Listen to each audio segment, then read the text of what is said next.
Psychology বলে, আপনি কোনো মানুষের সাথে কথা বলার সময় যদি লক্ষ্য করেন যে সে বারংবার তার পা দিয়ে মাটিতে দাগ কাটছে, বা পা এদিক ওদিক করছে, বা সে আগে পিছে হচ্ছে, তাহলে আপনার বুঝে নেওয়া উচিত যে সে আপনার সাথে আর সময় কাটাতে চাইছে না। সাইকোলজি বলে, যদি আপনি কাউকে মন থেকে ভালোবাসেন, তাহলে আপনি চাইলেও তার সামনে মিথ্যে কথা সহজেই বলতে পারবেন না। একটি রিসার্চ থেকে জানা যায়, চকলেট এবং অনলাইন শপিং করার নেশা সিগারেট, ড্রাগের নেশার থেকেও বেশি ভয়ঙ্কর। সাইকোলজি বলে, যদি আপনি আপনার লক্ষ্যের কথা সবার সামনে বারবার বলেন, তবে সম্ভাবনা আছে সেই লক্ষ্যটি আপনার কোনো দিনই পূরণ হবে না, কারণ প্রচারের মাধ্যমে আপনি আপনার নিজের অনুপ্রেরণা হারিয়ে ফেলছেন।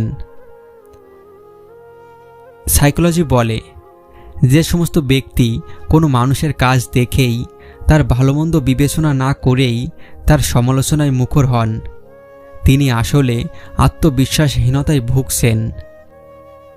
একটি রিসার্চ থেকে জানা যায়, পৃথিবীর প্রায় 68% মানুষ ফ্যান্টম ভাইব্রেশন সিনড্রোম নামে রোগে ভুগছেন, যেখানে মাঝে মাঝেই তাদের মনে হয় যে তাদের মোবাইলটি ভাইব্রেট করছে, যদিও আসলে মোবাইল ভাইব্রেট করছে না।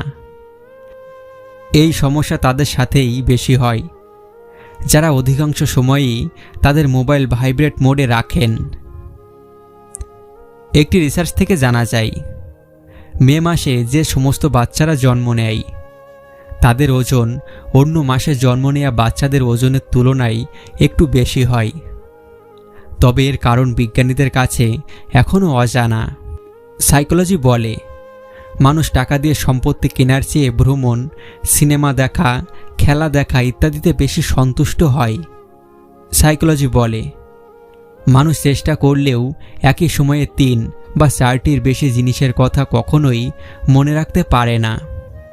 সাইকোলজি অনুসারে যে সমস্ত মানুষ বোকার মতো প্রশ্ন করে এবং কোনো পরিস্থিতিতে হঠাৎ উত্তর দিয়ে দেয়, তারা আদতে একটু বেশি বুদ্ধিমান স্বভাবের হয়ে থাকে।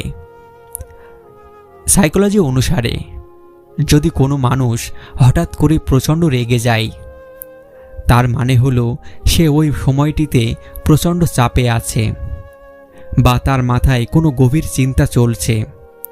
তাই ওই সময়টিতে আপনার উচিত যে তাকে বিরক্ত না করে একটু ভালোবাসা দেয়া।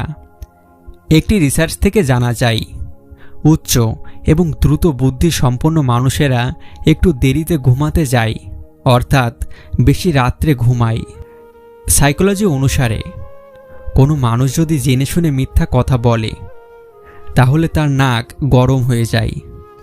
আপনি লক্ষ্য করবেন যে তার নাক ঘেমে যাচ্ছে, বা সে বারবার নাকে হাত দিচ্ছে। এর থেকে আপনার বুঝে নেওয়া উচিত যে সে আদতে মিথ্যা বলছে।